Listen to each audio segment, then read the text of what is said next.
நல்ல தகப்பனே, எனக்கு ஒத்தாசை வரும்பொழுதெல்லாம் கர்த்தாவே ஸ்தோத்திரம். நேராய் ஆண்டவரே, என் கண்களை ஏறெடுக்கும் பொழுது நேர்த்தியாய் எங்களுக்கு நீர் பதில் தர வல்லவராக இருக்கிறேன். அதற்காக நான் நமக்கு நன்றி செலுத்துகிறேன். முதலாவது இந்த பகல் முழுவதும் எங்களோடு கூட இருந்து எங்களை ஆசீர்வதித்து இந்த ஆசீர்வதிக்கப்பட்ட நல்ல வேலையை எங்களுக்கு நீர் ஆயத்தப்படுத்தி கொடுத்த மகா பெரிய தயவுக்காக நான் நமக்கு நன்றி செலுத்துகிறேன். இந்த நோக்கத்திற்காக நம்முடைய சமூகத்தில் அமர்ந்திருக்கிறோம் என்பதை நீர் அறிந்திருக்கிறீர். அப்படியாப்பட்ட வார்த்தைகளை எங்களுக்கு தந்து நிறைவான ஆசீர்வாதத்தை நீர் தரும்படியாக நான் ஜெபிக்கிறேன். உமக்குள்ள வளர உம்முடைய ஆவியினுடைய வல்லமை எங்களுக்கு தந்து நீர் ஆசீர்வதிக்கும்படியாக நான் ஜெபிக்கிறேன். ஆசீர்வதிங்க, பலப்படுத்துங்க. இயேசுவின் நாமத்தில் ஜெபிக்கிறேன் நல்ல பிதாவே, ஆமென். Price Lord. ஒரு ஆவிக்குரிய ஜீவியத்தை கிட்டத்தட்ட ஒரு 22 வருடங்களுக்கு மேலாக நடந்து வந்திருக்கிறேன் அப்படின்னு சொல்ல முடியாது. அதை நான் அனுபவித்து கொண்டிருந்தாலும் கூட என்னுடைய வாழ்க்கையில், என்னுடைய ஜீவியத்தில் நான் கேட்டதான உபதேசம், கேட்டதான வசனங்கள், இது என்னுடைய ஜீவியத்தில் என்னவான மாற்றத்தை உண்டாயிருக்குன்னு பார்க்கும்போது ஒரு விதமான ஒரு வெறுமை, ஒரு ஃபுல்ஃபில் ஆகாத ஒரு இளைப்பாறுதலற்றதான நிலவரம் இருக்கும்போது, அப்போ வேதத்தினுடைய மகத்துவத்தை, அந்த வசனங்களுக்கு பின்னால் ஆண்டவர் தேவன் வைத்திருக்கிறதான அந்த ரகசியத்தை நம்ம விளங்கிக்கிறது நல்லது. அப்போ தான் நம்ம ஒரு உணவை எப்படி நம்ம ருசியை அறிஞ்சாதான் அதை சாப்பிட ருசிகரமாக நம்ம உணர்ந்து சாப்பிட முடியும். அப்போ பசித்திருக்கிற நமக்கு ஆண்டவர் போஷிக்கிற தேவன். அதனால் அவர் வச்சிருக்கிறதான அந்த மேன்மையான காரியங்களை நம்ம விளங்கி கொள்ளும்படியாக ஒரு வாஞ்சை எனக்குள்ளே ரொம்ப நாள் உண்டாயிருந்துச்சு. அதை குறித்ததான சில சந்தேகங்கள், அது ஒரு தெளிவற்ற நிலவரம். இதை குறித்து உங்கள்கிட்ட முதல் கேட்கலான்னு எனக்கு ஒரு ஐடியா இருந்தது. அதுக்கு ஆண்டவர் உதவி செய்தபடினால் கர்த்தரை ஸ்தோத்தரிக்கிறேன். விசேஷமாக ஆவிக்குரிய ஜீவிக்கிற ஒவ்வொரு சகோதர சகோதரியும் சொல்கிற ஒரு வார்த்தை, நான் மீட்கப்பட்டேன் என்பதை விட நாங்கள் ரட்சிக்கப்பட்டோம். ஞானஸ்நானம் எடுத்து வெளியே வந்தவுடனே நாங்கள் ரட்சிக்கப்பட்டோம். அப்போ ரட்சிக்கப்பட்டால் அவங்க பரலோக ராஜ்யத்துக்கு சொந்தக்காரர், தேவனுடைய ராஜ்யத்தில் அவர் இருக்க போகிறவங்க, அவருடைய வருகையில் காணப்படக்கூடியவர்கள் என்கிறதான ஒரு சத்தியம் உபதேசங்கள் இந்த நாளில் பிரம்மாண்டமாக வெளிப்பட்டு கொண்டிருக்கிறபடினால உண்மையாகவே இந்த மீட்பு, இந்த ரட்சிப்பு, பரிசுத்தாவினுடைய அபிஷேகம், இந்த காரியங்களை குறித்து ஒரு திட்டமும் தெளிவுமாக அறிஞ்சிக்கிறது நல்லதுன்னு நினைக்கிறேன். அதை குறித்து சில கேள்விகள்லாம் நான் எழுதி வச்சுருக்கிறேன். அது எப்படி மனதில் தோணுனதை அதை குறித்த சந்தேகங்களை உங்கள்கிட்ட கேட்டு பெற்றுக்கொள்ளலாம். அது எனக்கும் என்னை போல மனதில் புழுங்கி கொண்டு இருக்கிறவர்களுக்கும் அது ஆசீர்வாதமாக இருக்கும் அப்படின்னு நினைக்கிறேன். கேள்வி. முதல் கேள்வி, மீட்பு என்றால் என்ன? யார் மீட்கப்படுவார்கள்? ரட்சிப்பு என்றால் என்ன? அது யாருக்கு கிடைக்கும்? மீட்பும் ரட்சிப்பும் ஒன்றா? ஏன் மீட்கவும் ரட்சிக்கப்படவும் வேண்டும்? மீட்கவும் ரட்சிக்கவும் ஒரு கால நிர்ணயம் உண்டா? மீட்கப்பட்டோம் என்றும் ரட்சிக்கப்பட்டு இருக்கிறோம் என்றும் எப்படி நாம் அறியலாம்? பரிசுத்த ஆவியின் அபிஷேகம் பெற்றவர்கள் மட்டுமே ஆட்டுக்குட்டியானவரின் புத்தகத்தில் பேரெழுதப்பட்டவர்கள், இவர்கள் மாத்திரமே எருசலேமாகிய அந்த புதிய எருசலேமிலே காணப்படுவார்கள் என்றால் எப்படி? மீட்கப்பட்டவர்களும் ரட்சிக்கப்பட்டவர்களும் இனி பாவமே செய்ய மாட்டார்களா? செய்தால் அவருடைய நிலவரம் என்ன ஆகும்? மீட்பும் ரட்சிப்பும் சபைகள் மட்டுமே பெற்றுத்தர முடியுமா? தனி ஒரு மனிதன் அதை தேவனிடத்திலிருந்து நேரடியாக பெற்றுக்கொள்ள முடியாதா? அதுபோல் பரிசுத்தாவின் வரங்களும் கனிகளும் இதில் இருக்கிறது. இது முதன்மையானது எது? எப்படி பெறுவது? அதுபோலவே தேவ நீதியை தரித்து கொண்டிருக்கிறோம் என்று சொல்லுகிறோம். அப்போ தேவனின் நீதி என்றால் என்ன? தேவ நீதியை தரித்து கொள்வது எப்படி? Okay brother, thank you.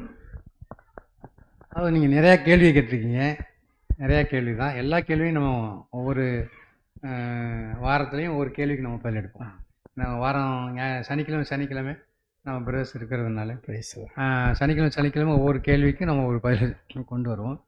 ஆனால் அதுக்கு முன்னால் நான் 25 வருஷமாக நான் ஒரு கிறிஸ்தவத்தில் கடந்து வந்துருக்கேன். 25 வருஷமாக நீங்கள் ஒரு ஒரு அங்கத்தில் இருந்துருக்கிறீங்க. ஆமாம். ஒரு ஐக்கியத்தில் நீங்கள் இருந்துருக்கிறீங்க. ஆமாம். அந்த ஐக்கியத்தில் இருந்து அதுக்கப்புறம் அங்கேருந்து உங்களை வெளியே வர ஒரு கட்டாயத்தில் நீங்கள் வந்தீங்க. இதை கொடுத்தான ஒரு காரியத்தை பேசிட்டு அதுக்கப்புறம் இங்கே போகிறோம். சரி. ஏன்னா இது நமக்கு இன்றைக்கி அவசியமாக தெரியுது. பார்த்தீங்கன்னா இன்றைக்கி சபை விசுவாசிகள் ஒரு கூட்டம்னா 2 வகையான கூட்டம் இருக்காங்க. 2 வகையான கூட்டங்கள் அங்கே இருக்கிறத நம்ம பார்க்கணும். பார்த்தீங்கன்னா அப்போஸ்தலர் பணி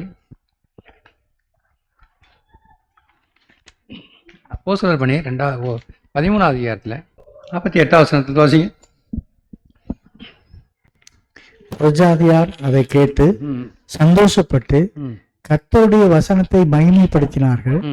நித்திய ஜீவனுக்கு நியமிக்கப்பட்டவர்கள் எவர்களோ அவர்கள் விசுவாசித்தார்கள். ஒரு 2 கூட்டத்தை நம்ம பார்க்குறோம். 2 வகையான கூட்டம் இங்கே பார்க்குறோம். ஒரு கூட்டம் வசனத்தை கேட்டு சந்தோஷப்பட்டாங்க, மகிழ்ச்சி அடைஞ்சாங்க, பிரைஸ் லார்ட்னாங்க, நல்லா சொல்கிறாருன்னாங்க, ஓ கேட்குறதுக்கு நல்லா இருக்குது, நல்ல வசனம்னாங்க. ஒரு கூட்டம் என்ன பண்ணாங்க அப்படின்னா அதை விசுவாசித்தார், அதாவது கீழ்ப்படிந்தார். அப்போனா ஒரு சபை கூடுகை, ஒரு இடத்துல சபை கூடி வருது அப்படின்னா அங்கே 2 வகையான தரப்பில் ஆட்கள் அங்கே இருப்பாங்க. ஒன்று அங்கே பேசப்படுற வார்த்தையை கண்டு சந்தோஷப்படுவாங்க, மகிழ்ச்சி அடைவாங்க. ஒரு சிறு கூட்டம் மாத்திரம் என்னன்னா அதுக்கு கீழ்ப்படியார்கள். அவங்க தான் ஜீவனுக்கென்று நியமிக்கப்பட்ட ஒரு கூட்டம். அப்போ அவங்க ஜீவனுக்கென்று நியமிக்கப்பட்ட கூட்டங்கிறத நம்ம எப்படி கண்டுகொள்ளலாம் அப்படின்னா, அவங்க மனுஷ கற்பனையிலேருந்து வரக்கூடிய வார்த்தை அவங்களுக்கு உள்ளே போகாது. இப்போ இன்றைக்கி நம்ம சபைகளை பார்த்தோம் அப்படின்னா, சபைகளில் ஆக்சுவலி எல்லா இடத்துலையும் உபதேசம் இருக்கா? எல்லா இடத்துலையும் உபதேசம் இருக்குது. எல்லோரும் பாவத்தை குறித்து கடினமாக பேசுகிறாங்களா? பாவத்தை குறித்து கடினமாக பேசுகிறாங்க. எதை செய்யக்கூடாது, எதை செய்யணும், எப்படி இருக்கும்லாம் பேசுகிறாங்க, எல்லாமே பேசுகிறாங்க. அதனால் அங்கே உள்ள உபதேசங்களில் பாவத்தை விட்டு வெளியே வர்றது கேட்ட உபதேசங்கள்லாம் இருக்க தவிர பாவம் செய்யணும்னு யாரும் பேசுகிறதே கிடையாது. பாவத்துக்கு சப்போர்ட் பண்ணி யாரும் பேசுறதில்ல. அப்படியா இருந்தால் அப்போ ஏன் ஒரு கூட்ட ஜனங்கள் அங்கே பாவத்திலே வாழ்ந்து கொண்டிருக்காங்க? ஏன் பாவத்தை மேற்கொள்ளக்கூடிய அனுபவம் அந்த அவங்களுக்குள்ள ஏன் கிடையாது? இப்போ இதை நம்ம எப்போவுமே சிந்திக்க வேண்டியது அவசியமாக இருக்குது. ஏன் அந்த ஜனங்கள் பாவத்தை விட்டு வெளியே வரல? ஏன்னா அங்கே வரக்கூடிய சத்தம் வந்து மனுஷ கற்பனையிலேருந்து வருதா, ஜீவன்லேருந்து வருதான்னு பார்க்கணும். மனுஷ கற்பனையிலேருந்து ஒரு சத்தம் வருது அப்படின்னா அது கேட்கறதுக்கு நல்லாயிருக்கும். பாவத்தை குறித்து நீ போட்டாரியா, சரியான போடு போட்டாரியா, ஐயோ அடி நடிச்சாரியா, அடி நடிச்சாரியா அப்படின்னு தான் நம்ம எல்லாருமே பேசுவோம். ஆனால் அது ஒரு நாளுக்கும் நமக்குள்ளே ஜீவனுக்கு கிரீசியாது. அப்போ வந்து நம்மளாம் வந்து இதில் ஒரு கூட்டம் என்ன பண்ணான்னா, முதல்ல இந்த சந்தோஷப்பட்ட ஒரு கூட்டம் இருக்காங்கல்ல, அதை கேட்டுட்டு அதை வந்து பெருமையாக பேசுவாங்க. சரியான உபதேசம் இன்னைக்கு, சரியாக பாவத்தை கொடுத்து அவங்க பாவம் தான் செஞ்சுக்கிட்டு இருக்காங்க. அதை அதில் உணர்த்தும் போது அவங்க அந்த வரும்போது அதை ஏற்றுக்கிட்டு போனாங்க. ஆனால் மறுபடியும் அதுலேருந்து வெளியே வர முடியாது. ஆனால் ஜீவனுக்குன்னு நியமிக்கப்பட்ட ஒரு கூட்டம் இருக்காங்கல்ல, அவங்க என்ன பண்ணுவாங்கன்னா இந்த வார்த்தையை அவங்களும் கேட்பாங்க. அவங்க இருதயத்தில் குத்தப்படுவாங்க. அதனால் கேட்பாங்க. கேட்ட ஒரு பாடு அவங்க என்ன பண்ணான்னா, அவங்க ஐயோ நம்ம என்ன செய்யணும்னு தெரியலையே, ஒரு குற்ற உணர்வு வரும். ஏன்னா நமக்கு செஞ்சுக்கிட்டு இருக்கோம், நம்ம மீள முடியல. ஒரு குற்ற உணர்வோடு சேர்ந்து ஒரு பிரேசை போடுவாங்க. அதாவது எப்படிலாம் வெளியே வரலாம், இல்லை உபவாசம் போடுவோமா, நம்ம நெடுமுழங்கால் அனுப்போமா, ஏதோ ஒரு காரியத்தை கொண்டு பிரேசை போட ஆரம்பிக்கணும். ஆனால் அவங்க வாழ்க்கையில் சக்ஸஸ் இருக்காது. ஏன்னா அந்த புறப்பட்ட அந்த வார்த்தை இருக்குது பார்த்தீங்களா, அந்த வார்த்தையில் ஜீவன் இல்லை. அந்த வார்த்தை, அந்த கற்பனை, அந்த கேட்குற வார்த்தையில் என்ன இல்லை, ஜீவன் இல்லை. என்ன இருந்துச்சு, மனுஷ கற்பனையிலேருந்து வந்து. அதனால் அதில் ஜீவன் கிடையாது. ஏன்னா ஜீவன் இருந்தால் மாத்திரம்தான் அது வேலையை காமிக்க ஆரம்பிக்கும், செய்ய ஆரம்பிக்கும். நான் ஒரு வசனம் காமிக்கிறேன் உங்களுக்கு. 2 கொரிந்தியர் 13வது அதிகாரத்தில்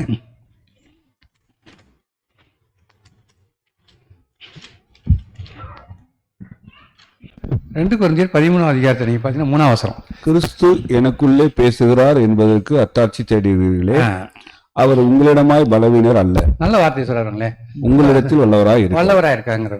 அப்ப கிறிஸ்து எனக்குள் பேசுகிறார் என்பதற்கு அத்தாட்சி தேடுகிறீர்களே, அவர் உங்களுக்குள்ள பலவீனர் அல்ல, அவர் உங்களுக்குள்ள வல்லவராக இருக்காருன்னு சொல்றாரு, பலன் உள்ளவராக இருக்காருன்னு சொல்றாரு. இது என்ன, ஏன் இப்படி சொல்றாரு அப்படின்னா, ஏன் இந்த வார்த்தையை பவுல் கொரிந்தியருக்கு எழுத முடியும் அப்படின்னா, கொரிந்தியர் பட்டணத்துக்கு சபைக்கு பவுல் வந்து கடினமா பேசுறாரு. நான் எப்படி வரணும், அன்போடு வரவா, கம்போடு வரவாங்கிறார், பெரம்போடு வரவாங்க. அப்போ இதை பார்த்தவொன்னு என்னன்னா, என்ன ஒரு ஊழியக்காரை இவ்வளவா பேசுகிறாங்களேன்னு ஒரு கூட்டம் சிந்திக்க ஆரம்பிச்சு. அந்த கூட்டம் யார் தெரியுமா, நல்ல காரியங்களை பேசினா சந்தோஷப்படுற கூட்டம், அவர் சாதகமாக பேசினா சந்தோஷப்படுற கூட்டம், கடினமாக பேசினா ஏற்று நிற்கிற கூட்டம். அது ஆனால் ஒரு கூட்டம் இங்கே மணந்துருப்புற கூட்டம் தான் இருக்கத்தான் செய்யுது. ஒரு கூட்டம் தவறாக பேச ஆரம்பிக்குது. தவறாக பேசும் போது இப்போ சபையிலேருந்து இப்படி பேசுகிறான்னு வரும்போது அப்போ அவர் எழுத வழியாக போச்சு. அப்போ என்ன பேசுகிறார் அப்படின்னா, நான் வந்து தேவ ஆவியில் பேசுகிறேன்னு நீங்கள் சொல்லிக்கிறீங்க, அவருக்குள்ள தேவன் இருக்காரான்னு பேசுகிறீங்க, கிறிஸ்து எனக்குள்ளே இருக்காங்கிறதுக்கு அத்தாட்சி அடிக்கிறீங்க எல்லாரும், ஏன்னா என் வார்த்தையை கண்டு இப்படி பேசுகிறீங்க. ஆனால் நான் என்ன சொல்ல வரேன் அப்படின்னா, கிறிஸ்து எனக்குள்ளே பேசுகிறார் என்பதற்கு அத்தாட்சி என்ன தெரியுமா, அவர் உங்களிடத்தில் விளைவினராக இல்லை, பலமுள்ளவராக இருக்கார். அந்த வசனம் படிங்க. கிறிஸ்து எனக்குள்ளே பேசுகிறார் என்பதற்கு அத்தாட்சி தேடுகிறீர்களே, அவர் உங்களிடமாய் பலவீனர் அல்ல, உங்களிடத்தில் வல்லவராய் இருக்கிறார். பொருள் என்ன தெரியுமா? அங்கே கேட்கிறவங்க கீழ்ப்படிய ஒரு கூட்டம் இருக்குது, அவங்களுக்கு இந்த வாசனம் போயிடும், வார்த்தை போயிடும். அவங்க என்ன பண்ணுது அப்படின்னா அவங்க பாவத்திலேருந்து அவங்களுக்கு விடுதலை ஆகுது. அப்படின்னா தேவன் பேசினா ஆவிக்குரிய வார்த்தை வெளியே வந்துச்சு அப்படின்னா அந்த மனுஷர்களை இருளின் அதிகாரத்திலேருந்து பிரித்து ஒளியின் அதிகாரத்துக்குள்ள கொண்டு வரும். யார் கொண்டு வரா? வார்த்தை கொண்டு வரும். அந்த ஜீவனில் வார்த்தை கொண்டு வரும். நான் சொல்றது புரியுது? அப்போ இது நடக்கணும். ஆக்சுவலி இது நடக்கலை அப்படின்னா ஜீவனுக்குன்னு நியமிக்கப்பட்ட ஒரு கூட்டம் இருக்காங்கல்ல, அவங்க புழுகி போய் தான் உட்காந்துருப்பாங்க. என்ன செய்யறது? மேற்கொள்ள பார்ப்பாங்க, சரி பாவத்தோடு விலக பார்ப்பாங்க, முடியாது. ஆனால் இன்னொரு கூட்டம் இப்போ எப்படி இன்னைக்கு சபையில் என்ன ஒரு காரியம் இருக்குன்னா, எசேக்கியேல் தீர்க்கதரிசன புத்தகத்தை சொல்றது போல 13ஆம் அதிகாரம், எசேக்கியேல் தீர்க்கதரிசன புத்தகம் 13ஆம் அதிகாரத்தில் நம்ம எப்பவும் பார்க்குற வசனம் தான் 19ஆம் வசனம் 20ஆம் வசனம்.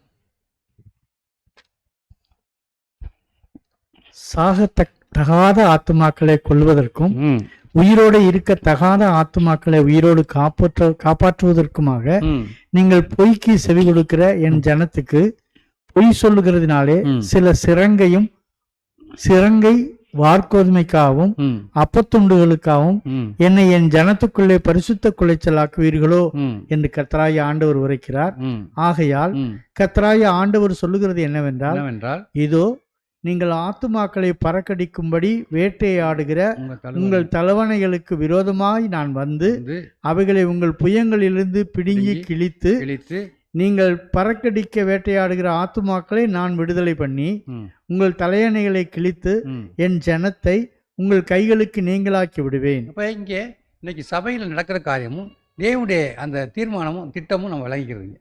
இங்கே சபையில் என்ன இருக்குன்னா, ஒரு 2 கூட்ட ஜனங்க இருக்குது. ஒரு கூட்டம் சாகத்தகாத ஆத்மாக்கள், இன்னொரு கூட்டம் உயிரோடு இருக்கத்தகாத ஆத்மாக்கள். அப்போ அந்த உயிரோடு இருக்கத்தகாத ஆத்மாக்கள் யாருன்னா, வசனத்தை கேட்குறாங்க, சந்தோஷப்படுறாங்க, வாழ்க்கைக்குள்ளே கொண்டு போகல, கீழ்ப்படியல. ஆனால் ஜீவனுக்கு எதுவாக இருக்கவங்க யார் அப்படின்னா, வசனத்தை கேட்டோன்னு கீழ்ப்படுகிறாங்க. சரி, இப்போ இன்னைக்கு சபையில் மனுஷ கற்பனையில் சத்தியத்தை பேசுகிறாங்களா? சத்தியத்தை பேசும்போது அதுக்கு ஜீவனுக்குன்னு நியமிக்கப்பட்ட ஒரு கூட்டம் இருக்கா? அது கீழ்ப்படிய பார்ப்பாங்க. கீழ்ப்படிஞ்சாலும் அவங்க ஜெயம் கொள்ளல. சுய முயற்சியில் மனுஷ கற்பனையிலேருந்து உபதேசம் வருதுன்னு வைங்களே. நான் பொதுவாக சொல்கிறேன்னா, எந்த சபையும் பாவத்தை சப்போர்ட் பண்ணி பேசலை. பாவத்துக்கு விரோதமாக தான் பேசுகிறாங்க. எல்லாம் பாவத்துக்கு விரோதமாக என்ன பேசணுமோ பேச தான் செய்கிறாங்க. ஆனால் நான் சொல்கிறதுன்னா, அது அவன் அறிவிலேருந்து வருதா, இல்லை ஜீவன்லேருந்து வருதா, இல்லை தேவனிடத்துலேருந்து பெற்றுக்கொண்டா, வாழ்க்கையிலேருந்து கொண்டு வரானா, அப்படி சொந்த இல்லை கற்பனையிலேருந்து கொண்டு வரான், தன்னுடைய கொண்டு வரானுங்களே.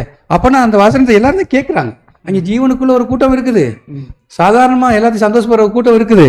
அப்போ அதை கேட்குறாங்க. ஜீவனுக்குள்ள ஒரு கூட்டம் வந்து கேட்டு கீழ்ப்படியை பார்க்குது. ஆனால் அவங்களால முடியல. என்ன செய்யறது?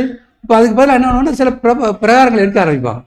அப்படி 2 கூட்டம் இருக்குது. அந்த 2 கூட்டம் தான் எசேக்கியேலில் சொல்லப்பட்ட கூட்டம். ஒரு கூட்டம் சாகத்தகாத கூட்டம், ஒரு கூட்டம் உயிரோடு இருக்கத்தகாத கூட்டம். இப்போ சாகத்தகாத கூட்டம் ஜீவனுக்கு நியமிக்கப்பட்டவங்க. உயிரோடு இருக்கத்தகாத கூட்டம் வந்து ஏற்றுக்கொள்றாங்க, சந்தோஷப்படுறாங்க, கீழ்ப்படியல, அப்படியே விட்டு போயிடறாங்க. இந்த 2 கூட்டம். அப்போ இந்த கீழ்ப்படியாத கூட்டம் ஒரு கூட்டம் இருக்கு பார்த்தீங்களா, அந்த கூட்டத்துக்கு மனுஷ கற்பனைப்படி செய்யறதுக்கு அவங்க ஏற்றுக்கொள்வாங்க.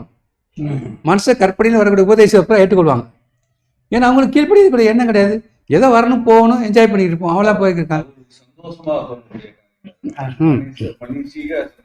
ஆமாம் ஆமாம். அப்போ அந்த காரியங்களை கொண்டு வருவாங்க அவங்க. ஆனால் இன்னொரு கூட்டம் இருக்குது, கீழ்ப்படிய விரும்ப பற்றிலாம் சாகத்தால் அவங்க முடியாது. இப்போ என்ன பண்ணிக்கிருக்காங்க, புழுங்கி போயிருக்காங்க. அங்கேயே வந்து என்ன செய்யறது? ஏன்னா ஜீவனுக்குன்னு நியமிக்கப்பட்ட கூட்டத்துக்கு ஜீவன் வேணும், உணவு வேணும். உணவு ஜீவனில் வார்த்தை தான் வரணும். ஆனால் அது கிடைக்கல, அவங்க புழுங்கி போயிருக்காங்க. இப்போ இந்த நேரத்தில் இப்படிப்பட்ட சூழலில் தான் நீங்களாம் வந்து ஒரு ஐக்கியத்தை விட்டு வெளியே வந்தீங்க. நீங்கள் ஏன்னா இங்கே புழுங்கி புழுங்கி புழுங்கி வாழ்க்கையில் ஜெயம் இல்லை. எந்த பாவத்தை குறித்து பேசுகிறாங்களோ, எந்த பரிசுத்தத்தை குறித்து பேசுகிறாங்களோ, அந்த பரிசுத்தத்தை அவங்க நம்ம அடைய முடியல. அடைஞ்சிருக்கோங்கிற அந்த நிச்சயத்துக்குள்ள நம்ம வர முடியல. நான் சொல்றேன், அந்த நிச்சயம் பெறல. அதனால நம்ம ஒரு ஏக்கம் இருக்கு, அப்போ பசி இருக்கு, தாகம் இருக்கு. என்ன பசி தாகம் இருக்குது? எந்த வசனம் வேதம் சொல்லுதோ, எந்த உபதேசத்தை பேசுறாங்களோ அதை ஏன் அடைய முடியல? ஏன் அடைய முடியல அப்படின்னா, பேசுகிறவர்கள் ஜீவன்ல இருந்து பேசல, நான் ஜீவன்லேருந்து பேசல அப்படின்னா வாழ்க்கையிலேருந்து கொண்டு போகல. அப்போ முதல்ல அவங்க பேசுகிற வாழ்க்கையிலேருந்து கொண்டு போயிருந்தாங்க அப்படின்னா மற்றவங்களுக்கு வாழ்க்கையை கொண்டு போகும். அவங்க வாழ்ந்து அதை சொல்லணும். ஆமாம், ஏன்னா அவங்களும் அதை படிச்சிருக்காங்க, கற்பனையை வச்சிருக்காங்க, அதை கை கொண்டு கற்கணும். இது நாளைக்கு இந்த உதவி சொல்லணும், பாவத்தை கொடுத்து அடிச்சு விட்டுறணும் அப்படின்னு பேசுவாங்க. ஆனால் அவங்க வாழ்க்கையில் அதை கொடுத்தான ஒரு காரியம் எடுக்கிறாங்களா? இல்லை. சடங்காச்சாரமாக உபவாசம் பண்ணணும், ஜெபம் பண்ணணும், அப்படி பாவம் செஞ்சது பண்ணணும், இப்படி தான் போய்க்கிருக்காங்களே தவிர அதை மேற்கொண்டு அந்த பாவம் இல்லாத வாழ்க்கைக்குள்ளே வரணுங்கிற சிந்தையை போகிறதே கிடையாது. ஏன்னா அவங்க அறிவை சார்ந்து போகிறதுனால. இப்போ பவுல் பார்த்தீங்கன்னா, பவுல் சொல்லுவார், எங்களுடைய சுவிசேஷம் வந்து ஒரு மனுஷனுக்கு அவனுக்கு கீழ்ப்படிய முடியலன்னா அவன் இந்த வசனம் சொல்ல முடியல. 2 கொரிந்தியர் 4வது அதிகாரம், 2 கொரிந்தியர் 4வது அதிகாரத்தில் 4வது அதிகாரத்தில் 4வது வசனம் 3வது வசனம், எங்கள் சுவிசேஷம் மறைபொருளா இருந்தால் மறைபொருளா இருந்தால் கெட்டு போகிறவர்களுக்கே அது மறைபொருளா இருக்கும். கெட்டு பொருள் யாரு? அதாவது கீழ்ப்படியாதவர். கீழ்ப்படியாதவர், அதாவது அதை என்ன சொல்லலாம் அப்படின்னா சிலுவையின் உபதேசத்துக்கு கீழ்ப்படியாதவர். அதாவது சிலுவையின் உபதேசம் கெட்டு போயவர்களுக்கு பைத்தியம். அப்போ யார் கெட்டு பொருளுக்கு தான் அது பைத்தியமாக இருக்கும். மறைபொருளாக இருந்தால் கெட்டு பொருள் தான் அது மறைபொருளாக இருக்கும். தேவனுடைய சாயலாக இருக்கிற கிறிஸ்டின் மகிமையான சுவிசேஷத்தின் ஒளி அவிசுவாசிகளாகி அவர்களுக்கு படிங்க. அவிசுவாசிகளாகிய அவர்களுக்கு பிரகாசமாக இராதபடிக்கு இப்பிரபஞ்சத்தின் தேவனான அவர்களுடைய மனதை குருடாக்கினான். ஏன் இது என்ன சொல்ல வர்றாரு அப்படின்னா, சுவிசேஷம் போகுது பிரதர், சுவிசேஷம் போகுது, சாத்தான் அதை மறைக்கிறான்,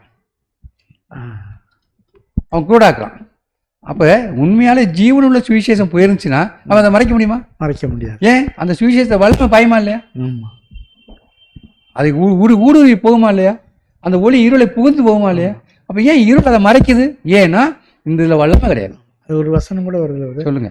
இருள் அந்த ஒளியை இருள் பற்றி கொள்ளாது. ஆமாம், அவருக்குள் ஜீவன் இருந்தது, அந்த ஜீவன் மனுஷனுக்கு ஒளியா இருந்தது, அந்த ஒளி இருளிலே பிரகாசிக்கிறது, இருளானது அதை பற்றி கொள்ள முடியவில்லை. அப்போ பற்றி கொள்ளுது அப்படின்னா இந்த ஜீவன் இல்லை, ஏன்னா ஜீவன் இல்லை, இவனுடைய சொந்தத்துல இருந்து. இப்போ இந்த வசனத்தை சொல்றாரு, 3ஆம் வசனம் சொல்றாரு, எங்கள் விசேஷமான மறைபொருளான தைரியமா சொல்றாரு. எப்படி இவரால் சொல்ல முடியும்? ஏன்னா 1ஆம் வசனத்தை வாசிங்க.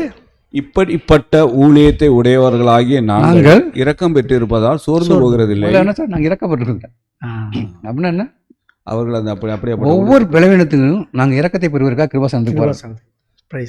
கிருபாசனத்தில் நிற்கிறோங்கிறான். அதுக்கப்புறம் அவர் என்ன சொல்றாருன்னா, வெட்கமான அந்தரங்க காரியங்களை வெறுக்கிறேங்கிறார். என்ன மாதிரி வெளிச்சம் பாருங்களேன், வெட்கமான அந்தரங்க காரியங்களை நாங்கள் வெறுத்து தந்திரமா நடக்கலைங்கிறார். அப்ப நான் எனக்குள்ள வெட்கமாய் தோன்ற காரியங்களை வெறுத்து கர்த்தருடைய சமூகத்துக்குள்ள போகல அப்படின்னா எனக்கு சத்தியம் வெளிப்படாது, அந்த சத்தியமானது என்னை விடுதலை பண்ணாது. அப்பனா வெட்கமான அந்தரங்க காரியங்கள் எல்லாத்தையும் மறைக்காம ஒப்பு கொடுத்துட்டாங்க, எல்லாத்தையுமே கர்த்தர்ட்ட கொண்டு போயிட்டாங்க. இல்ல, அந்த வெட்கமான அந்தரங்கமான காரியம், அது வெட்கமான அந்த காரியங்கிறத அவனுக்கு புரியணும். நல்லா சொல்றீங்க. அது வெட்கக்கேடான ஒரு காரியம், இதை வெளியில யார்ட்டையும் சொல்ல முடியாது, மனுஷன்கிட்ட சொல்ல முடியாது.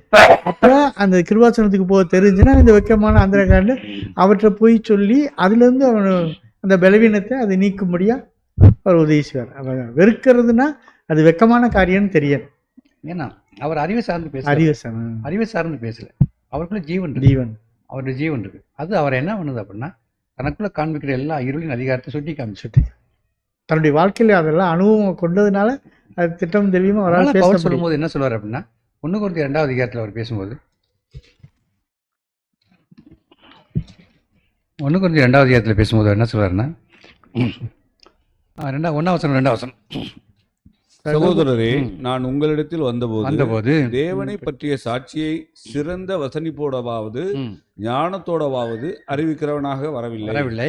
இயேசு கிறிஸ்துவை சிலுவையில் அறையப்பட்ட அவரையே அன்றி வேறொன்றையும் உங்களுக்குள்ளே அறியாதிருக்க தீர்மானித்திருந்தேன். அல்லாமலும் நான் பலவீனத்தோடும் பயத்தோடும் மிகுந்த நடுக்கத்தோடும் உங்களிடத்தில் இருந்தேன். என்ன சொல்றேன்னா, சிலுவையிலே அறையப்பட்ட இயேசு கிறிஸ்துவை தான் நான் உங்களுக்கு காமிக்க விரும்புகிறேன். நீங்கள் எல்லாரும் அதுதான் பார்க்கணும். ஆனால் நான் உங்கள் நடுவில் இருக்கும்போது பயத்தோடும் நடுக்கத்தோடும் இருக்கிறேன். அப்போ நான் ஏன் பயத்தோடு நடுக்கத்தோடு இருக்க? தனக்குள்ள அந்தரங்கத்தில் இருக்கக்கூடிய தனக்குள்ள இருளை பார்க்குறேன். அவர் யாருக்கு பயப்படுறார்? கர்த்தருக்கு பயப்படுறார். ஏன்னா அது வெளியே தெரியாது, மனுஷங்களுக்கு தெரியாது. கர்த்தருக்கு பயப்படுற பயம் அந்த மனுஷன் ஆட்கொண்டுருச்சு. கர்த்தருக்கு ஒரு மனுஷன் பயப்படலை அப்படின்னா அவன் கர்த்தருடைய சமூகத்துக்கு போக மாட்டான், போக முடியாது. இப்போ கர்த்தருடைய சமூகத்துக்கு ஒரு மனுஷன் போனான் அப்படின்னா அவன் கர்த்தருக்கு பயந்துருந்தா மட்டும்தான் போகணும். ஒரு கேள்வி என்ன வருது அப்படின்னா, கர்த்தருக்கு பயப்படுற பயம் ஒரு மனுஷனுக்கு எப்படி வரும் அப்படின்னா, அது கிறிஸ்து ஒரு மனுஷனுக்கு கொடுத்தால் மட்டும்தான் வரும். தேவன் வந்து அஸ்திவாரம் போடப்பட்ட பிற்பாடு, கிறிஸ்து வந்த பிற்பாடு தான் இங்கே வரும். தேவன் ஒரு மனுஷனுக்கு அந்த பயத்தை கொடுக்கல அப்படின்னா அவன் பயப்படவே மாட்டான். தேவன் இல்லாமல் ஒரு மனுஷனுக்கு கர்த்தருக்கு பயப்படுற பயத்தை என்ன முடியாது, பெற்றுக்கொள்ளவே முடியாது. ஏன்னா இந்த மனுஷன் தேவனால் அபிஷேகம் பண்ணப்பட்ட மனுஷன், தேவனுடைய தரிசனத்தை பெற்ற மனுஷன். ஆகவே நம்ம இந்த பவுலுடைய சுவிசேஷம், பவுலுடைய காரியங்கள்லாம் நம்ம வாழ்க்கைக்கு அவ்வளோ பிரயோசனமாக இருக்கும். என்னுடைய சின்ன வயசில் நான் பயத்தோடும் நடுக்கத்தோடும் பலவீனத்தோடு இருந்தேன்னு சொல்கிற வசனத்தை படித்து பார்த்துட்டு அப்போவே எனக்கு ஒரு கேள்வி என்ன வந்துச்சுன்னா, பவுல் உங்களுக்கே பயமா? ஏன்னா அவ்வளோ ஸ்ட்ராங்காக எழுதுறாரு. அப்போ அந்த எண்ணங்க தான் எனக்கு வந்துச்சு. அப்போனா எனக்கு கூட அது ஆர்வம் இருந்துச்சு. அந்த மனுஷனே இப்படி பயந்துருக்காரு, நம்ம ஒரு நாள் பயம் இல்லையே. அப்போனா கர்த்தருக்கு பயப்படுற மனுஷன் அந்த கர்த்தருக்கு பயப்படுற அந்த எதுக்கு பயப்படுறத எடுத்து கற்றுட்டு போவான். மனுஷனுக்கு பயப்படுற மனுஷன் மறைச்சிக்கிடுவான். ஆனால் மறைச்சிக்கிட்டு தனக்குள்ளே இருக்கக்கூடிய காரியங்களை பார்த்து நம்மளாம் இப்படி செய்யக்கூடாதுன்னு கொண்டு போவான். அவன்கிட்ட இருக்கும், செய்யக்கூடாதுங்கிற உணர்வு இருக்கும். நான் சொல்றது புரியாது.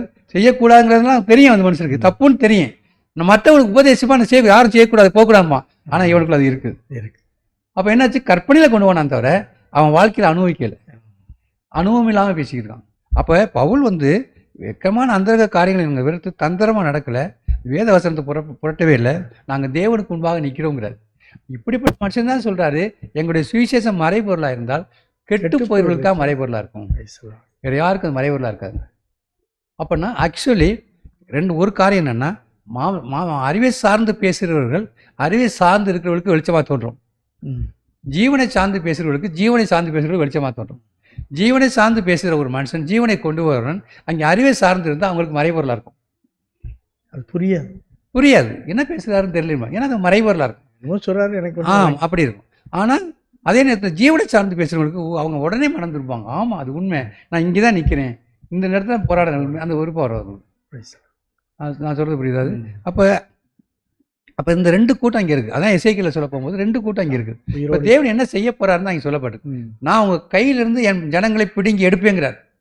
அப்போ ஜீவனுக்குன்னு நியமிக்கப்பட்ட ஒரு கூட்டம் இருக்குல்ல, அந்த கூட்டத்தை நீ பொய் சொல்லி இங்கே வச்சிருக்காயில, நான் பிடுங்கி எடுப்பேங்கிறார். உன் கையிலேருந்து பிடுங்கி எடுத்துருவேன், உன்னை நாசமாக்குவேங்கிறார். அது நடக்க போகிற காலத்துக்குள்ளே நம்ம கடந்து வந்துக்கிட்டு இருக்கோம். அதனால நாம் இப்போ இந்த நேரத்தில் இப்படி உட்காந்து பேசிக்கிருக்கோம். அதனால் முதல்ல தொடக்கமாக நம்ம என்ன பண்ணுறோம் அப்படின்னா, இன்றைக்கி சபைகளில் எப்படிப்பட்ட உபதேசங்கள் இருக்குங்கிறத நம்ம விளங்கி கொள்ள வேண்டியது அவசியமாக இருக்குது. அதனால் நான் 25 வருஷமாக நான் 25 வருஷமாக நாம் எல்லோரும் நான் வந்து ஒரு கடந்து வந்தேன்னு சொன்னதுனால, கடந்து நீங்கள் இன்னொரு ஐக்கியத்திலேருந்து இன்னொரு ஐக்கியத்துக்கு நீங்கள் வந்திருக்கிறீங்க அப்படின்னா, இன்னொரு ஐக்கியத்துலேருந்து இன்னொரு ஐக்கியத்துக்கு நீங்கள் வந்திருக்கிறீங்க அப்படின்னா ஏன் வந்தீங்க, ஓகே என்ன, அதை நான் முதல்ல புரிஞ்சுக்கிட்டோம்னா அது ரொம்ப பிரயோஜனமாகும். அப்போ இந்த வெளிச்சத்தை வந்து மற்றவர் கொண்டு போயிட்டோம் அப்படின்னா, இந்த மாதிரி புழுங்கி போய் நிறைய பேர் உட்கார்ந்து தான் இருக்காங்க, என்ன செய்யுதுன்னு தெரியாமல் இருந்துருக்காங்க. அவங்களுக்கு இந்த செய்தியை நம்ம கொண்டு போனோம் அப்படின்னா, இல்லை அவங்க தேவனிடத்தில் போக ஆரம்பிச்சிடுவாங்க, தேவனிடத்தில் போயிடுவாங்க. ஏன்னா புழுங்கி போய் இருக்கிறது கிறிஸ்தவம் கிடையவே கிடையாது. இதை நல்லாவே நம்ம விளங்கிக்க வேண்டியது அவசியமாக இருக்குது. சரி, இப்போ புழுங்கி ஒரு சபையில் உட்காந்துருக்கணுமா? அவங்க பேசுகிறாங்க, அவங்க சொல்கிறதெல்லாம் கேட்டுக்கிட்டு அப்படியே புழுங்கி போய் சமாதான குறைவாக உட்காந்துருக்கணுமா? சகிச்சு உட்காந்துருக்கணுமா? இல்லை, அப்படி உட்காந்துருக்கணும் நம்ம அவசியமே கிடையாது. ஒரு நாளும் அப்படி நம்ம உட்காந்துருந்தோம் அப்படின்னா நம்மளை தான் நேரத்தை வேஸ்ட் பண்ணிக்கிருக்கோம். நீங்கள் பார்த்தீங்கன்னா இதுக்கு வெளிப்படுத்தின விசேஷத்தில் பார்த்தீங்கன்னா, அந்த எபேசு சபைக்கு சொல்கிறாருல, நான் உங்களோட பேசியிருக்கிறேன். எபேசு பட்டண சபைக்கு சொல்ல போகும்போது 2ஆம் அதிகாரம் 1ஆம் வசனத்தில், எபேசு சபையின் தூதனுக்கு நீ எழுத வேண்டியது என்னவெனில் 7 நட்சத்திரங்களை தம்முடைய வலது கரத்தில் ஏந்தி கொண்டு 7 பொன் குத்து விளக்குகளின் மத்தியிலே உலாவிக் கொண்டிருக்கிறவர் சொல்லுகிறதாவது, உன் கிரியைகளையும் உன் பிரயாசத்தையும் உன் பொறுமையையும் நீ பொல்லாதவர்களை சகிக்க கூடாமல் இருக்கிறதையும் அப்போஸ்தலர் அல்லாதவர்கள் தங்களை அப்போஸ்தலர் என்று சொல்லுகிறதை நீ சோதித்து அவர்களை பொய்யர் என்று கண்டறிந்ததையும் நீ சகித்து கொண்டிருந்ததையும் பொறுமையாய் இருக்கிறதையும் என் நாமத்தின் நிமித்தம் இலைப்படையாமல் பிரயாசப்பட்டதையும் அறிந்திருக்கிறேன். ஆனாலும் நீ ஆதியில் கொண்டிருந்த அன்பை விட்டாய் என்று உன் பேரில் எனக்கு குறை உண்டு. இதான் இன்னைக்கு உள்ள காரியம். என்னன்னா, ஆரம்பத்தில் நம்மளாம் தேவனை சார்ந்துக்கிறோம், தேவனை பின்பற்றி போகிறோம். அதுக்கப்புறம் நம்ம இருக்கிற கூட்டத்தில் வந்து தேவனுடைய வார்த்தைகள் இல்லை, ஜீவனுள்ள வார்த்தை இங்கே கிடையாது அப்படி அறிஞ்சும் நாம் சகித்து கொண்டிருக்கோம். நம்ம ஏன் மனுஷனை பார்க்கணும், நம்ம தேவன்கிட்டே போகிறோங்கிறோம். அப்போ தேவன்கிட்ட போகும்படிக்கு சபையில் அவங்களுக்கு கற்றுக் கொடுக்கறது கிடையாது. ஏன்னா அந்த ஜீவனுள்ள வார்த்தை வந்தால் தான் அந்த ஜீவன் தான் உங்களுக்குள்ள வல்லமையை உருவாக்கி அது உங்களுக்கு கொண்டு போகும், மற்ற எதுவும் உங்களுக்கு கொண்டு போகாது. ஆனால் இவங்க என்ன பண்ணாங்க அப்படின்னா, அப்போஸ்தலர் அல்லாதவர்கள் தங்களை அப்போஸ்தலன் கண்டுக்கிட்டாங்க. இப்போ சபைகளில் ஒரு கூட்டம் சொன்னால் எங்கள் பாஸ்டா இல்லை அவர் அந்த ஆவிக்குரிய இல்லை அப்படின்னு சொல்கிறாங்க. அவர் எல்லாத்துக்கும் அவர் தேவையெல்லாம் ஏதோ ஒன்று தேவைதான் தேவைன்னு சொல்கிறாங்க. ஆனால் ஏன் அதை விட்டு அவங்களால வெளியே வர முடியல? இவங்க தேவன் நேசிக்கல, தேவனை சார்ந்து கொண்டு. ஏன்னா அவங்க தேவன்கிட்ட போகிற பழக்கம் கிடையாது. அப்போ எங்கே போகிறாங்க? சபைக்கு போகிறாங்க. என்ன பண்ணுறாங்க? சபையில் சொல்கிற எல்லா ஒழுங்குக்கு கீழ்ப்படுகிறாங்க, சட்டத்திட்டங்களுக்கு கீழ்ப்படுகிறாங்க. ஆனால் இவங்க தேவன்கிட்ட போகிற பழக்கம் கிடையாது. தேவன்கிட்ட போகிற பழக்கம் என்ன? சடங்காச்சாரமாக காலையில் ஜெபம் பண்ணணும். என்ன ஜெபம் பண்ணணும்? சபையில் என்ன கற்றுக் கொடுத்துருக்காங்க? இதுக்கு ஜெபம் பண்ணு, இதுக்கு ஜெபம் பண்ணு, இதுக்கு ஜெபம் பண்ணு, இதுக்கு ஜெபம் பண்ணு, அதை ஜெபம் பண்ணுறாங்க.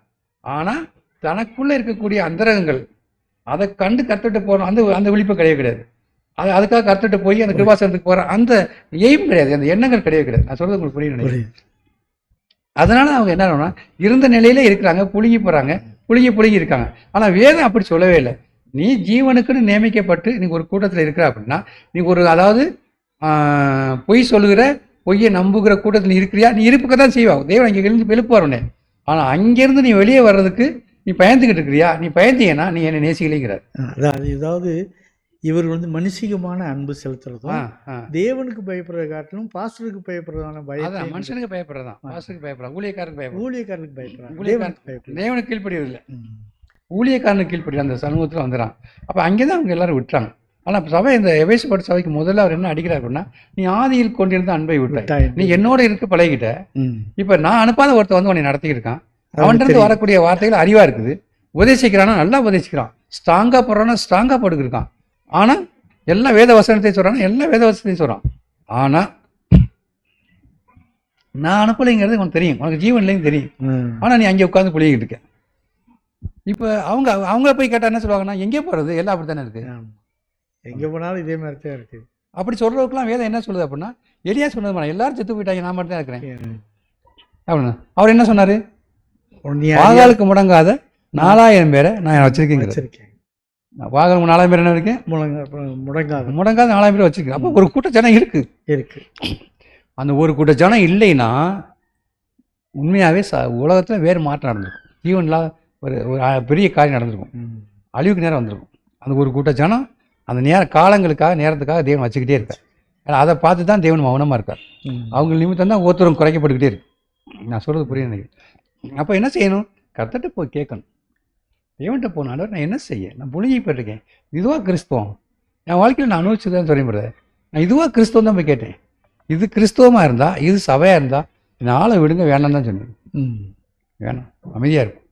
அதனால் நான் பேக்கில் போக விரும்பலை. நான் அந்த மாதிரி நான் ஸ்தாபன சபையிலேருந்து திரும்பி போயிடுவேன் அப்படிலாம் என்னவே கிடையாது. நான் உட்காந்துறேன் வீட்டில். ஆனால் அவர் உயிரோடு இருக்கார், எனக்குள்ளே மாற்றம் நிரம்பியிருக்கு, செஞ்சுருக்கார். ஆனால் நான் போகிற சபை எனக்கு பிரேசனோட சமயம் இல்லை, அங்கே புழுங்கி போயிருக்கிறோம், என்ன செய்யணும் தெரியல. ஆனால் இன்னொரு காரியம் நான் உங்களுக்கு சொல்ல வரேன்.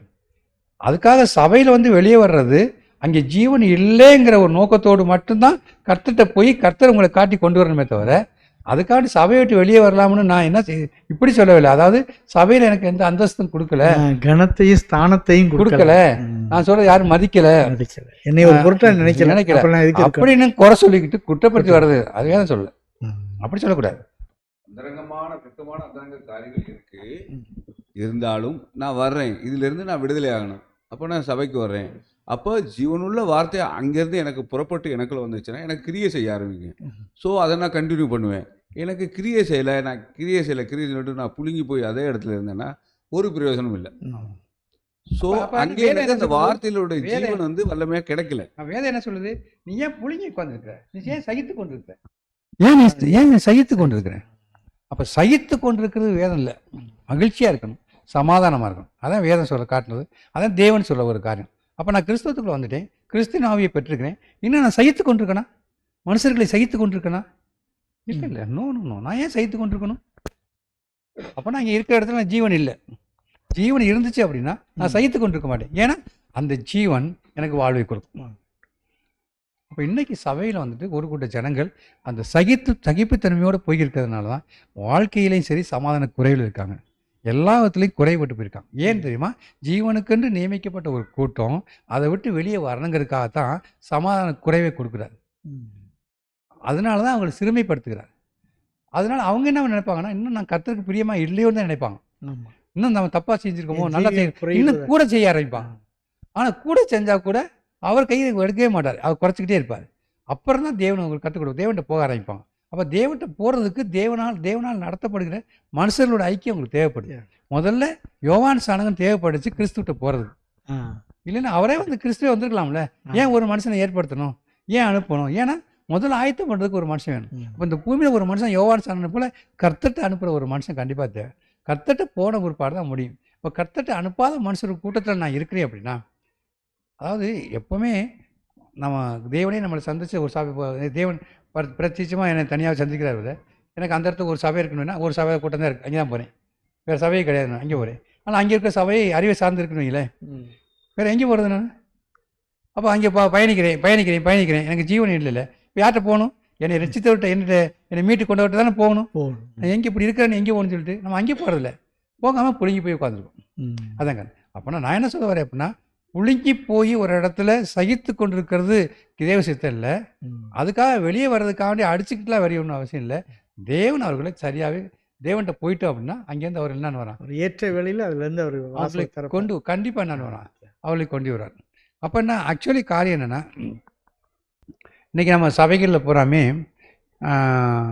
சத்தியத்தையும் அறிவீர்கள், சத்தியம் உங்களை விடுதலையாக்குங்கிற காரியத்தை சொல்கிறாங்க. அப்போ சத்தியம் ஒரு மனுஷனை விடுதலை ஆக்கிருச்சு அப்படின்னா அவன் கண்டிப்பாக தேவனோடு சேர்ந்துருவான்.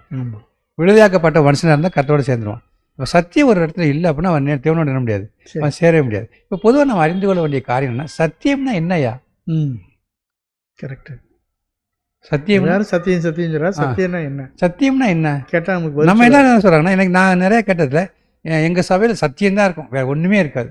ஏன்னா அங்கே ஆடல் பாடல் கிடையாதுல்ல, அதனால சத்தியம் வேறு வசனம் பேசுகிறாங்க. சத்தியங்கிற ஒரு வார்த்தைக்கு தமிழ் அர்த்தம் வந்து உண்மை. உண்மை. அதாவது என்ன சொல்லுதோ, என்ன வேதத்துலேருந்து என்ன நோக்கத்தோடு எழுதப்பட்டோ அதை அந்த உண்மை, அந்த உண்மை தான் ஜீவன். ஆமாம், ஜீவன்.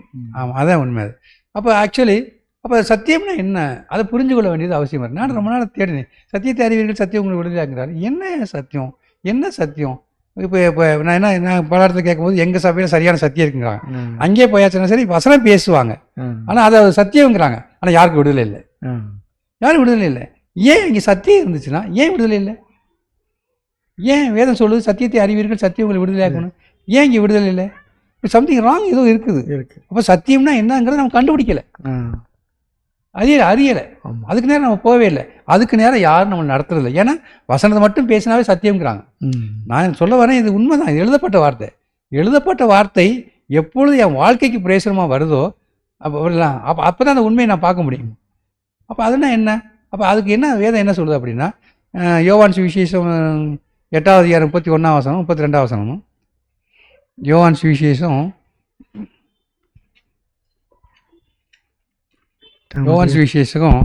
இயேசு தம்மை விசுவாசித்த யூதர்களை நோக்கி, நீங்கள் என் உபதேசத்தில் நிலைத்திருந்தால் மெய்யாகவே என் சீசராய் இருப்பீர்கள், சத்தியத்தையும் அறிவீர்கள், சத்தியம் உங்களை விடுதலையாக்கும் என்றார். கொஞ்சம் விளங்க புரிய வேண்டிய காரணம் என்னன்னா, யாருக்கு அதை சொல்றாரு அப்படின்னா, அந்த வசனம் சொல்றேன்னா, மெய்யாவே என் சீசராக இருப்பீர்கள், சத்தியத்தையும் அறிவீர்கள், சத்தியம் உங்களை விடுதலையாக்கும். ஆமா இல்லையா? அதுக்கு முன்னால் சொல்ற, என் உபதேசத்தில் நிலைத்திருக்க நீங்கள் நிலைத்திருந்தால் என் சீசராக இருப்பீர்கள். யார் அவருடைய சீசர்கள்? யார் அவரை பின்பற்றி போக முடியும்? தன்னைத்தான் வெறுத்து தன் சிலுவை எடுக்கிறவன் தான் அனுதினமும் ஒரு பின்பற்றி நடக்க, அவன் தான் அவரை பின்பற்றான். அப்போ ஒரு சகோதரன் தன்னை வெறுக்காத பட்சத்தில் அவன் சத்தியத்துக்கிட்ட போகவே முடியாது, சத்தியம் அவனுக்கு வராது. சரி பிரதர், அப்போ நான் வெறுக்கிறதுனால சத்தியம் வருமா அப்படின்னு கேட்டால், நான் எதை வெறுக்கிறேனோ அது என்னை விட்டு அகலாது இருக்கிறத நான் பார்க்குறேன். நான் எதை வெறுக்கிறேனோ அது என்னை விட்டு அகலாது இருக்கிறத. தன்னைத்தான் வெறுக்கிறதுனா தன்னைத்தான்னா தன் சுய நீதி இருக்குல்ல, எனக்குள்ள இருக்கக்கூடிய சுயங்கள் இருக்குல்ல, எனக்குள்ள ஒரு முடிவு இருக்குல்ல, அந்த நன்மை தீமை அறிக்கத்தக்க விருட்சம்னு ஒன்று இருக்குல்ல, அது என்னுடையது, மனுஷனுடையது, மாம்சத்திலிருந்து வரக்கூடியது. அதை தான் வெறுக்க சொல்றேன். அது நம்ம எதை விரும்புகிறோமோ அதை நான் விடுறேன் அவனுக்கு கிறிஸ்துக்காக. அப்போ ஏதாவது ஒன்றை நம்ம ரட்சித்துக்கொள்ள விரும்பினோம்னா அதை இழந்து விடுவோம், அதை வெறுத்தோம்னா அதை பெற்றுக்கொள்வோம்னு அவர் சொல்கிறேன். அப்போ என் சுய நீதியை நான் வெறுக்க ஆரம்பிச்சிட்டேன் அப்படின்னா, சுயத்தை நான் வெறுக்க ஆரம்பிச்சிட்டேன் அப்படின்னா, நான் யாரை பின்பற்றி போக மனதாக இருக்கிறேன்? இயேசு கிறிஸ்து. அப்போ சிலுவையை எடுப்பேன் கண்டிப்பாக. ஆமாம், சிலுவையை ஏன் எடுக்கிறேன்? சிலுவை வந்து அந்த காரியம் வந்து கிறிஸ்து தான். அப்போ 2 பகுதியாக கூட, தன்னைத்தான் வெறுத்து தன் சிலுவையை எடுத்து அனுதினமும் என்னை பின்பற்ற கடவாங்கிறார். அப்போ தன்னைத்தான் வெறுக்கிற காரியங்கிறது வந்துட்டு, நான் எதை நான் விரும்பலையோ அதை வெறுக்கிறேன். அதாவது வேதத்தை கற்றுக்கொண்ட பிற்பாடு எதை விரும்பலையோ, விரும்பாத இருளின் காரியம் இருக்குல்ல, சுயநீதி இருக்குல்ல, அதை வெறுக்கிறேன். ஆனால் வெறுத்தாலும் அது என்னை விட்டு அகன்று போனதை நான் பார்க்குறேன். பார்க்கலாம். அது மறுபடியும் என்னோட தொடர்ந்து இருக்கிறத நான் பார்க்குறேன். போராடிக்கிட்டே இருக்கேன். போராடிக்கணும். நான் என்ன செய்ய போகிறேன்? அது பலமாக இருக்குது, ஆ. நான் பலவீனமாக இருக்கிறேன். ம். நான் என்ன செய்ய போகிறேன்?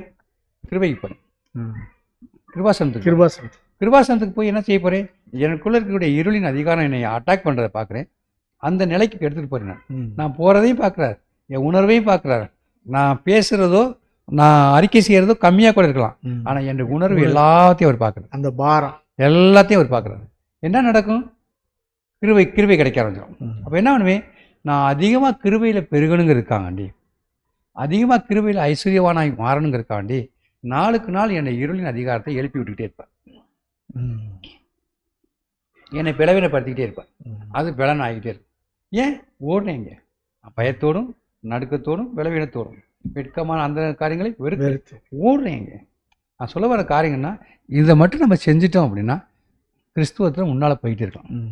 நான் அங்கே ஓடுறேன். அங்கே ஓடும்போது என்ன நடக்குது அப்படின்னா, கிருபையை பெற்றுக்கோ, வேற ஒன்றும் கிடையாது. ம். இப்போ கிருபையை பெற்றுக்கோம் அப்படின்னா நாளுக்கு நாள் கிருபை பெற்றும்போது இது எந்த அளவுக்கு மேலே எழுப்பி வச்சோ அது டவுன் ஆகிட்டே இருக்கும். ம். அப்படின்னா என்ன? அது கிருபை என்னை இந்த அந்த பாவ சுபாவத்திலிருந்து என்னை காத்துக்கொள். பாவம் என்னை மேற்கொள்ளாது. Praise the Lord. ம். பாவம் என்ன பண்ணாது? மேற்கொள்ள மேற்கொள்ளாது. இப்போ கிருபை இருந்துச்சா? இப்போ வேதம் என்ன சொல்லுது அப்படின்னா, எங்கே கிருபை இருக்கோ அங்கே சத்தியம் இருக்கும். ம். எங்கே கிருபையும் கிருபை இருக்கோ கிருபையும் சத்தியம் ஒன்றே ஒன்று சந்திக்கும் சொல்லு. எங்கே கிருபை வந்திருக்கோ அங்கே தான் சத்தியம் இருக்கு. ம். கிருபை இல்லாத இடத்துல சத்தியம் இல்லை. இருக்காது. சும்மா கிருபைன்னு சொன்னாலும் கிருபை வராது. ம். கிருபாசனத்துக்கு போனால் தான் கிருபை கிடைக்கும். கிருபை கிடைச்சு கிருபாசனத்துக்கு சும்மாலாம் போக முடியாது. நான் என்னை வெறுக்காம இங்கே போக முடியாது. போக முடியாது. நான் வெறுத்துட்டு நான் வெறுக்கலன்னு சொல்லிக்கிறது கிடையாது. வெறுத்து அதை மேற்கொள்றதை பார்க்குறேன் பார்த்தீங்களா? ஆ. எதை வெறுக்கிறோமோ அது என்னை மேற்கொள்ளுது. ஆ. சரி, அது ஏன் என்னை மேற்கொள்ளுது? இருளை வெறுக்கிறேன், என் சுயநீதியை வெறுக்கிறேன். அந்த சுயநீதியை என்னை மேற்கொள்ளுது. நான் பலவீனமாக இருக்கிறேன். பலவீனமா இருக்கு. நான் பலவீனமாக இருக்கிறேன்.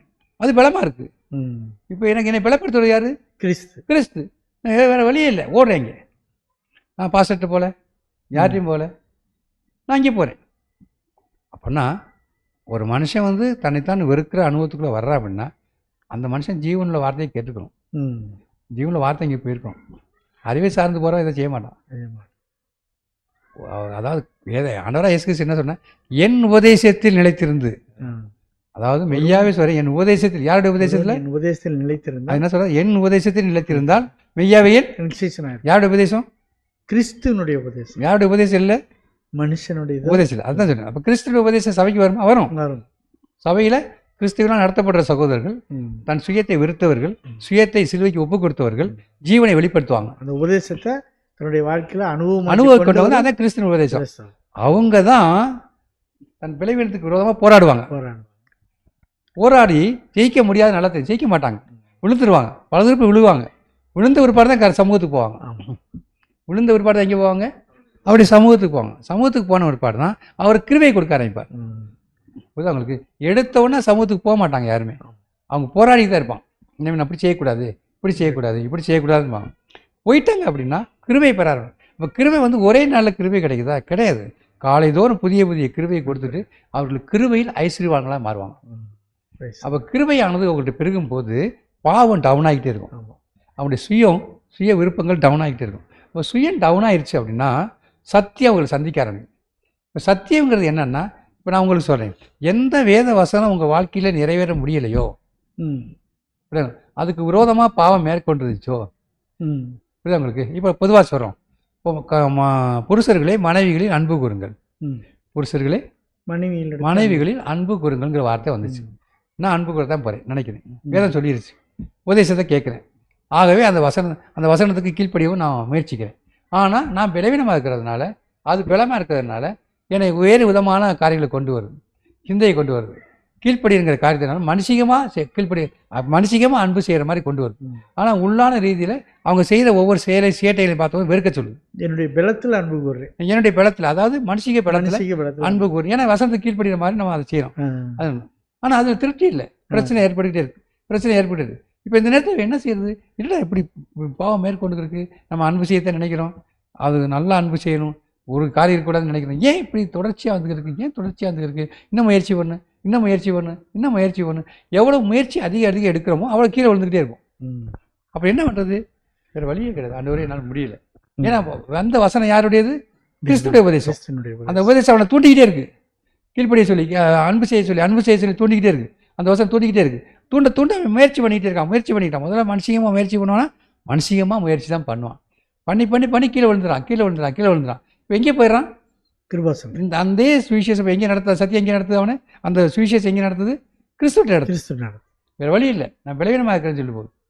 அது சொல்லுது. இப்போ அங்கே போகும்போது அவங்ககிட்ட போய் ஓப்பனாக போகிறான். என்னால் முடியல ஆண்டவரே.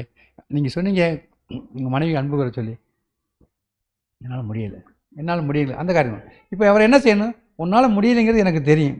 ஏன்டா முடியலலாம் கேட்க மாட்டார். உன்னால் முடியலைங்கிறது எனக்கு தெரியும். உன் பலவீனத்தில் என் பலன் பூரணமாக விளங்கும். உடனே என்ன பண்ணுறேன்னா கிருபை தர ஆரம்பிக்கிறேன். அப்போ கிருபை வரும்போது என்ன நடக்குது அப்படின்னா ஆட்டோமேட்டிக்கலி கிருபை பெருக சத்தியமானது வரும். எந்த சத்தியம் வரும்னா, எந்த வேத வசனத்தை நீங்கள் கீழ்ப்படிய முடியலையோ அந்த வசனம் கீழ்ப்படியும்படிக்கு உடனே அந்த இடத்துல உங்கள் மனைவிக்கு உங்களுக்கு அந்த கருத்து வேறுபாடு வரும்போது, நீங்கள் மனுஷங்க மாயமாலமாக அன்பு கூர்மை அந்த கருத்து வரும்போது அந்த இடத்துல அந்த வேதம் உங்களோட பேசி ஜெயங்களை வச்சிடும். அந்த இடத்துல அந்த சத்தியம் அந்த வசனம் பேசுது பார்த்தீங்களா, அதான் சத்தியங்கிறது.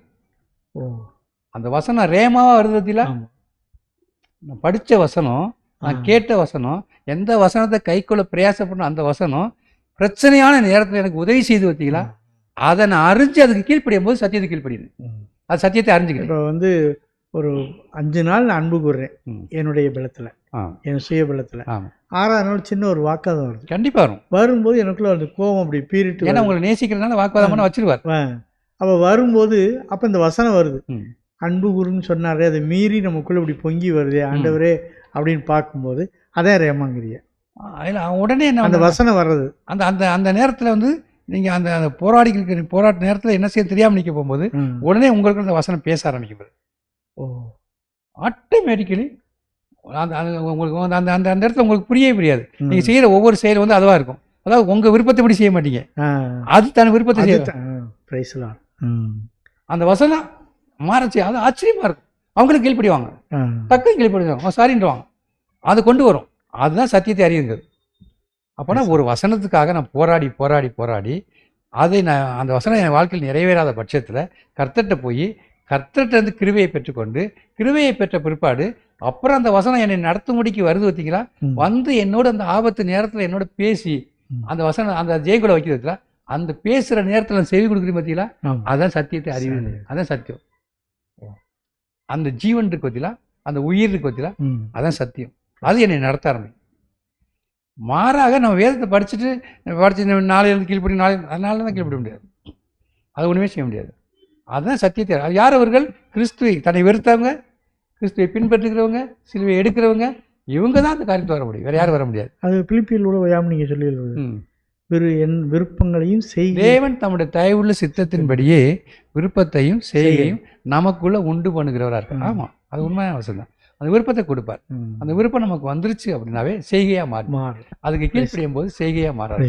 அதான் சத்தியங்கிறது என்னன்னா, நாம் எந்த வசனத்துக்கு கீழ்ப்படிய முடியலையோ அந்த வசனத்துக்கு அந்த வசனம் எனக்காக வாழ்க்கையை காமிக்குது பத்தியா, அந்த வாழ்க்கையை காமிக்கும் போது எனக்குள்ள அந்த உணர்வை கொடுக்குது பத்தியா, அதை அறிஞ்சு கீழ்ப்படிய பத்தியா, அதான் சத்தியங்கிறது. அதை புரிஞ்சுக்கிட்டோம் அப்படின்னா, அதை சத்தியத்தை அறிஞ்சிக்கிட்டோம் அப்படின்னா அது விடுதலை ஆகிக்கும். நம்ம எதுக்கு போராடிக்கிறதுமோ விடுதலை ஆயிடுவோம். பிரைஸ் தான். அப்புறம் எல்லாரும் கீழ்ப்படி ஆரம்பிச்சிடுவாங்க. சத்தியம் ஒரு வெற்றியுள்ள வாழ்க்கை வந்துடும். ஆனால் அதான் உண்மையான சத்தியம். இப்போ என்ன எல்லா இடத்துலையும் சத்தியம்னு பேசியிருக்கோம். ஆனால் இந்த அளவுக்கு வேதத்துக்காக நான் போராடுறதில்லை. அதே போல் நான் என்ன சொல்ல வரையோன்னா, ஒவ்வொரு வேத வசனத்துக்கு விரோதமாக சாத்தான் நிற்கிறான். மனைவிகளே புருஷருக்கு கீழ்ப்படியுங்கள், அந்த வசனத்துக்கு விரோதமாக சாத்தான் நிற்கிறான். அவங்களுக்கு கீழ்ப்படிய முடியாதபடி, அன்பு கூறுங்கள் முடியாதபடி, பெற்றோர்களுக்கு பிள்ளைகளுக்கு வாழ்க்கையில் எல்லாத்துக்கும் விரோதமாக சாத்தான் ஒருத்தர் உட்காந்துருக்கான். ஆனால் அவன் எப்படி ஜெயிக்க முடியும்? ஜீவனுள்ள வார்த்தை வந்து அதுக்கு நேராக வார்த்தை புறப்பட்டு வந்து என்னுடைய பலவீனங்களை சுட்டி காட்ட, அந்த பலவீனங்களை நிவர்த்தி செய்வதற்கு நான் முயற்சி